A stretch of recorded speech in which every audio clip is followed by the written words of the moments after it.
ஒருத்தவங்க வாழ்க்கையில வெற்றி அடைஞ்சிருக்காங்களா இல்லையான்றதை அவங்க உலகத்தை விட்டுலாம் அவங்க எதை வச்சு முடிவு பண்றாங்க.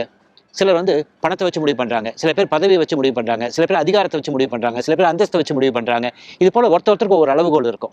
ஆனா பொதுவா நான் வாழ்க்கையில் வெற்றி அடைஞ்சிட்டேன் அப்படின்னு ஒருத்தர் நினைக்கிறாருன்னா, சிரமப்பட்டு வெற்றி அடைஞ்சிட்டேன் அப்படின்னு ஒருத்தர் நினைக்கிறாருன்னா, அதை ஊருக்கும் உலகுக்கும் அந்த தெரிவிக்கிறதுக்கு அவர் தேர்ந்தெடுக்கக்கூடிய ஒரு சுலபமான வழி என்னன்னு கேட்டிங்கன்னா, இது போல ஒரு கார் வாங்குறது தான். ஸோ இது போல ஒரு கார் வாங்கிட்டாருன்னா இவர் வாழ்க்கையில் வெற்றி அடைஞ்சிட்டார் அப்படின்றது இங்கே சுற்றி இருக்கவங்களுக்கு யாருக்கு தெரிவிக்கிறவனுமோ அவங்களுக்கு ஈஸியாக தெரிவிச்சிடறார். நம்ம கொடுக்குற பணத்தை விட அதிகமாக ஒரு பொருளுடைய மதிப்பு இருந்ததுன்னு வச்சுங்களேன், அதான பர்சீவ்ட் வேல்யூ. ஸோ இந்த காருக்கு அப்படிப்பட்ட ஒரு பர்சீவ்ட் வேல்யூ இருக்குது.